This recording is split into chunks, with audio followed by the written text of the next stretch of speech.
What's up, everybody? This is Durango Hellcat here again. Um, a little bit story on my life. I know it's been a while. Um, I had to take a short break to make sure everything was good. But I'm back now, and as you can see, I'm better than what I was. Now, starting 2 years ago, because it's almost three. In June, it'll be 3 years with this cancer shit. Um, I was diagnosed back in June 2 years ago. Um, when I got the bombshell of me having testicular cancer, it was devastating. Um, with the help of my family, daughter, everybody that had love for me, basically. Um, and like I said, the broad of love that came from it with everybody that I knew in my family and outside family, basically everybody that knew me. Um, they basically kept me running, to be honest. You know, um, big shout out to my brother because I gave that nigga hell. I know I gave that nigga hell. Um, but along with my wife, like I said, it's a big, large community of people that had my back. Um, so moving a little bit forward, because I don't want to stay too much time into this. But when I was diagnosed, I went to the doctors. They told me what it was going to go down. I gave the doctor hell. I know it was every bit of 3 to 6 months um, before I actually, in my mind, said, "Well, fuck, I gotta do this." You know what I mean? It got to the point where as though I was fighting with the doctors, my nurse, everybody. So I was sitting home one night and just to pause that for a minute, anybody that do not know, understand what testicular cancer is, it's growing cancer. Cancer in your testicle for males. Um, it's not rare, but it's common, put it that way. Still don't know where it came from because I've heard a number of things of where it came from and all this, and it was not. Um, it might have played a part, but that was not what it was. So, moving forward, um, when I got the diagnosis, that I went to the doctors. My brother went with me. That nigga stuck with me. Like I said, I gave my whole family hell. Um, they told me, like I said, they told me what was going to happen. I was like, all right, I'm gonna have to think about it. Doc told me I don't have a lot of time to think about this shit. Feel me? Because it could get worse and then I could pass away from this bullshit. You know what I mean? That scared the fuck out of me, to be honest. But so moving forward. One night I was laying in bed, you know, woke up, had to go to the bathroom, bop bop boom boom boom.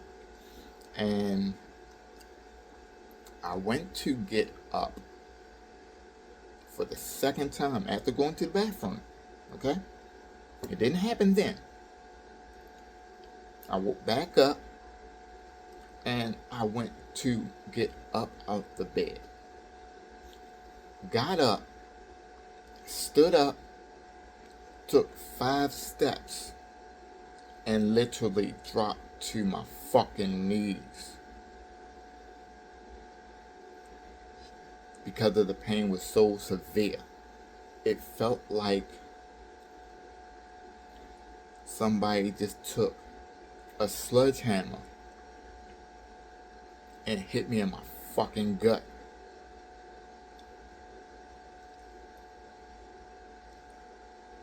When I dropped to my knees, I was actually in the hallway. And I dropped. I cannot remember. I think it was just me and my wife here at the time. It could have been other people. It's been a minute now. So whoever was here, they helped me out, basically. So I sat on the couch, had the paramedics come get me. When they came here and they went to get me to stand up, I could not. I was balled up sitting on the couch. I was in the hospital every bit about maybe a week. It might have been a week or it might have been less. I don't know. But I went in. My doctor seen me. And he did an observation. When I tell you that nigga just lightly touched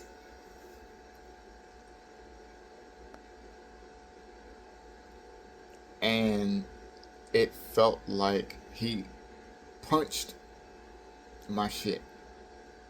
I mean, just a light touch.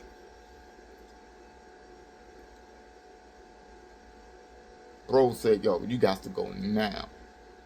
So I went into surgery. Prior to all that, he got me prepped with the little stent in my heart here. No, my fault. It was over here. It was a stent, a box probably about no bigger than this, with a tube going straight to the nerve, I guess. So the medicine can get into my system. I was prepped for that. And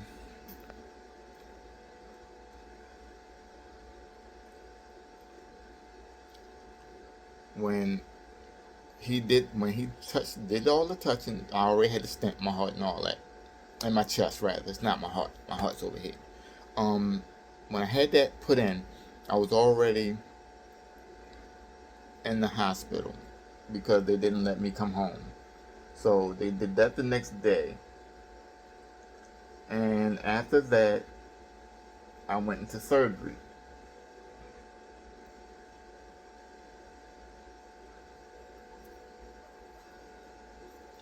After the surgery,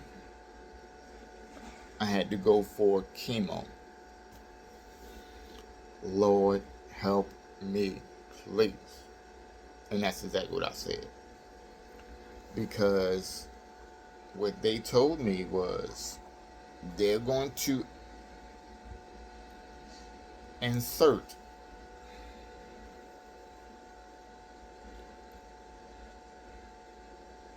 a virus inside of me that will kill the cancer cells.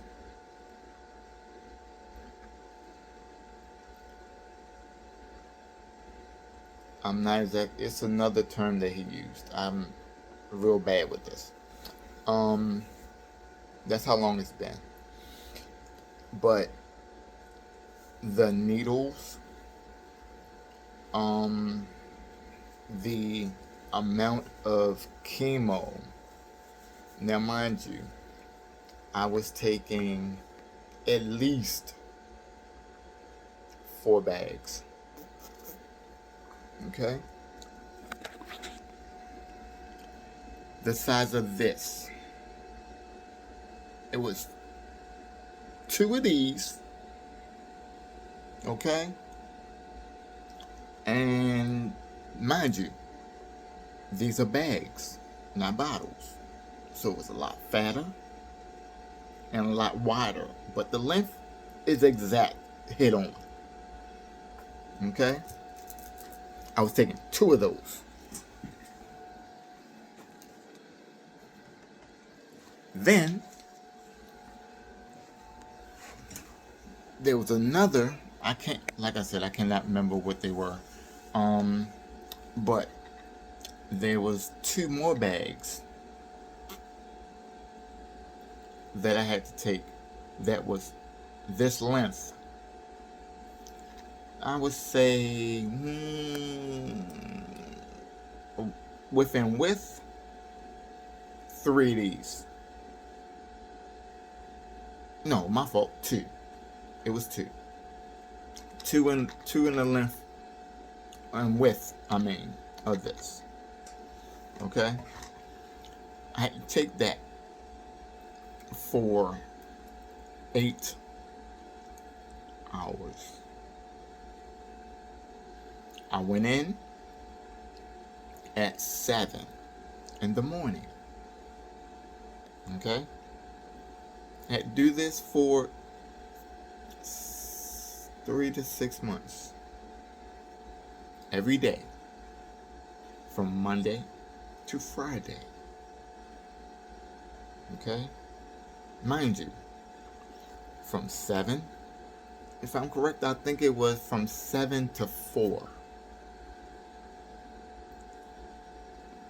I think it was 7 to 4. But the extent of the chemo medication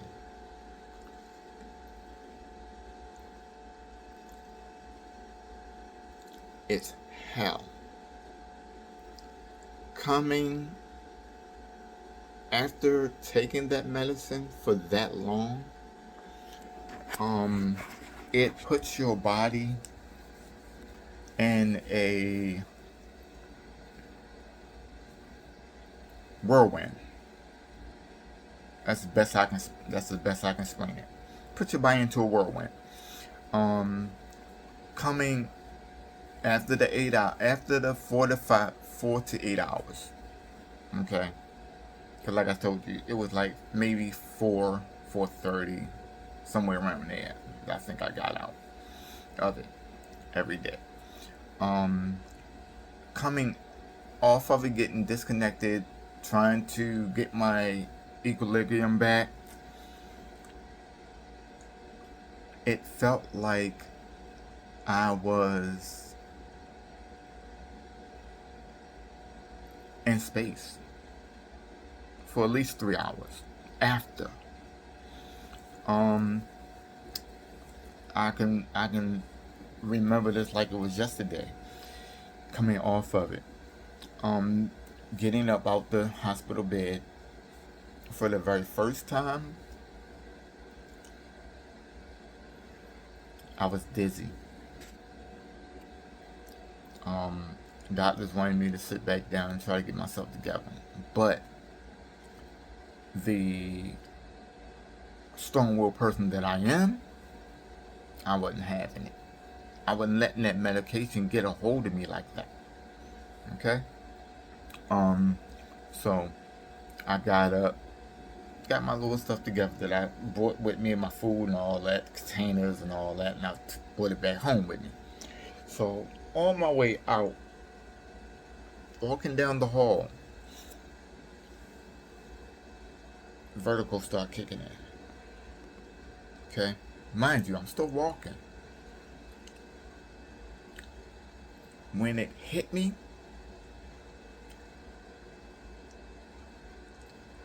I can remember I fell right to the wall. Boom. You know.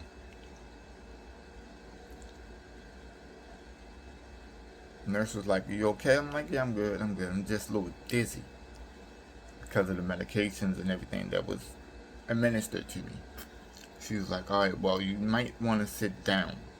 I was like, "No, I can't let this get the best of me like this." She warned me. She told me, she was like, "It's going to probably get a little worse. This is your first time taking it.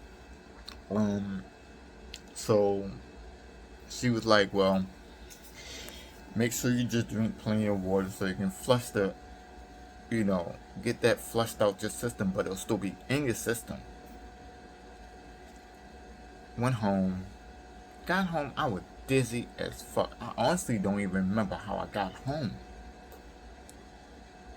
And that was a lot of how it was throughout the process of coming home, coming home.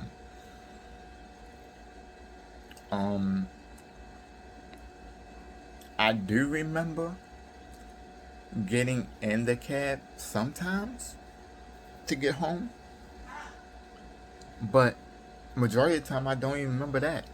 I remember getting out the bed, getting myself together, walking down the hall on every occasion. But I do not remember 50% out of the time that I was taking this stuff coming home.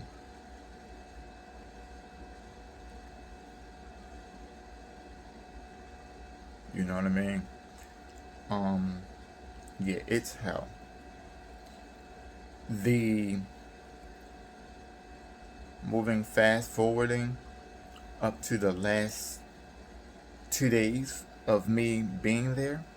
Now, mind you, had to do this for 6 to 8 months. Okay?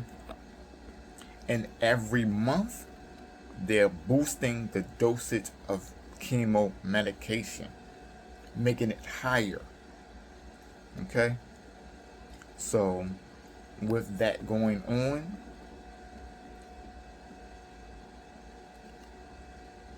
the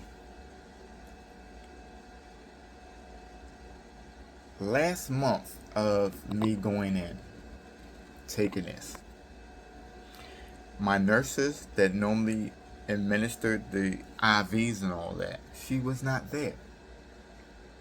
Okay? And I asked, and I understand that they cannot always be there. Okay? I cannot tolerate. If you do not know how to administer an IV, do not do it. And I said this on day one of me going in.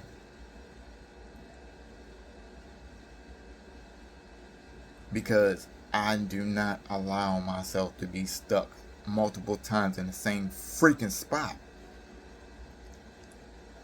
collapsing my fucking veins. The nurse that came in on that day was not my regular nurse. She was on another floor, doing whatever nurses do, whatever. But so the other nurse came in. I'm looking like, where's my other nurse? Oh, well, she had to go to another floor, boom. And I asked her, do you know how to administer these IVs? Yes, I've done it multiple times. I know what I'm doing, Alright, okay, granted, I give you a chance. The first time. Now, I'm a small guy.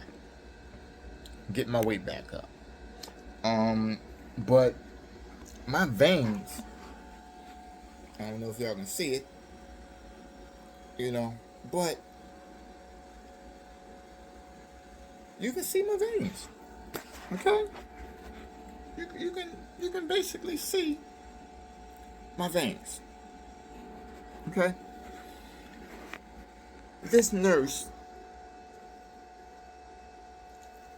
puts it in the vein, through the vein, and then try to reinsert it back in.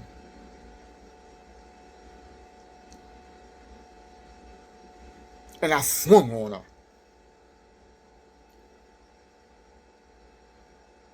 Like I told her, you need to stop. As she went through the vein, I told her, you need to pull it out and stop. You don't know what you're doing. I got it. Ma'am, please stop. Get my nurse.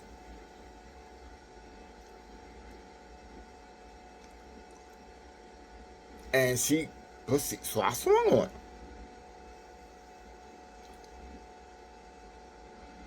They called security.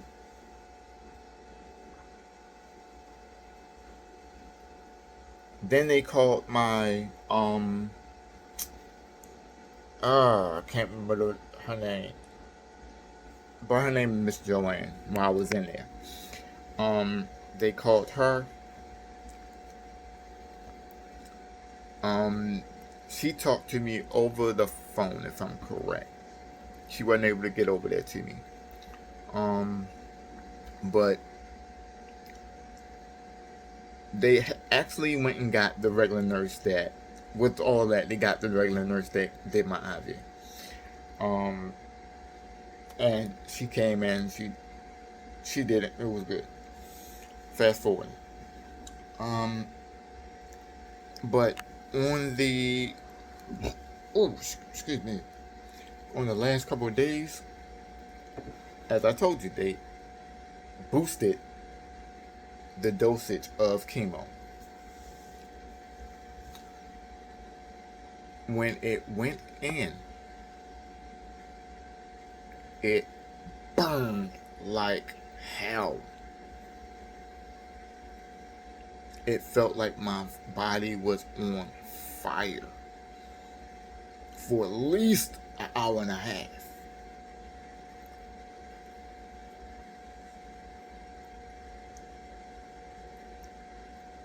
I'm laying there like, oh my God, if I gotta go through this again,